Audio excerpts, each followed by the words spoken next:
So I've taken class and observed classes where the instructor would say that in your riding stance, the toes and the knees must face forward, not pointing outward, and that the toes must be facing forward. What's probably even worse is the instruction of keeping your back straight. And in a bit, I'll show you what I mean. By the end of this video, I'm going to let you know how I'd recommend you do the riding stance for strong legs, a healthy set of knees, and a healthy set of hips.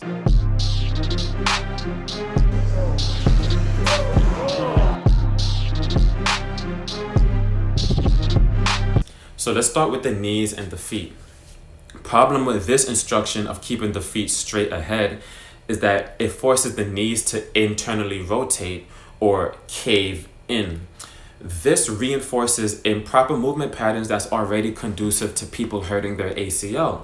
So to combat this, you'd want to push your knees outward so they aren't caving in.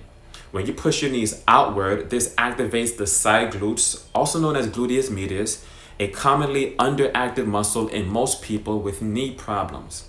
There's a problem though.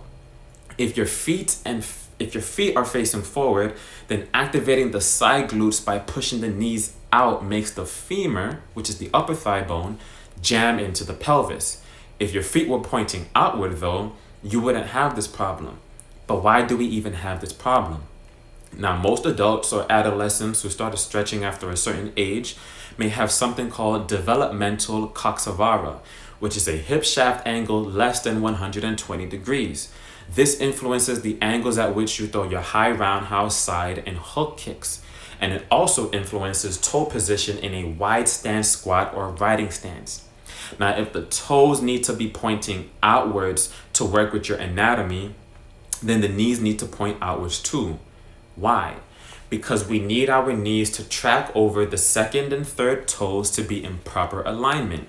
If that doesn't happen, now you're going to have rotational torque at the knee that can cause pain, especially at the ACL. You ever had the sharp inside pain of the knee and maybe didn't even know what it was? It could be one of your ligaments crying out for help. What makes this issue worse is keeping your back straight. The same instructors would say that bending over like this isn't keeping the back straight, but keeping the back like this is how to keep it straight. Problem is, both positions have the back in a straight position, all right? It's just that this position, the hips are hinged, and in this position, the hips don't reinforce a proper hip pattern because the back is more parallel to the floor. The strongest squatters and deadlifters do this with their hips too. Their purpose for this movement is different, but the riding stance mimics the same movement pattern, hip hinging. What's worse is that if you're going lower into your riding stance with feet forward and back straight or parallel to the floor, you will hurt your hips. So try it now and see for yourself. Keep your back as parallel or straight as possible and sink as low as you can into the riding stance, and you'll probably feel a jamming sensation of the pelvis on the neck of your thigh bone. So not only are these instructions injurious to your knees, but also the hips. But when you get injured, the instructor won't take blame for it. They'll just say that you're getting older or you just need to get more flexible, none of which are true. And I'll make a video on the flexibility part another time. So what do I think you should do? Point your feet out a bit in your stances, activate gluteus medius, the side glutes, by keeping your knees aligned with the outwardly pointed toes, and don't be afraid to hinge at the hips. You'll develop stronger glutes, quads, and knees this way, and as a bonus, you'll get more flexible too.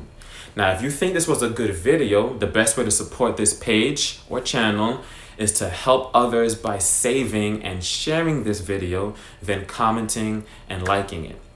Share your thoughts with me down below. Until next time, gotta go.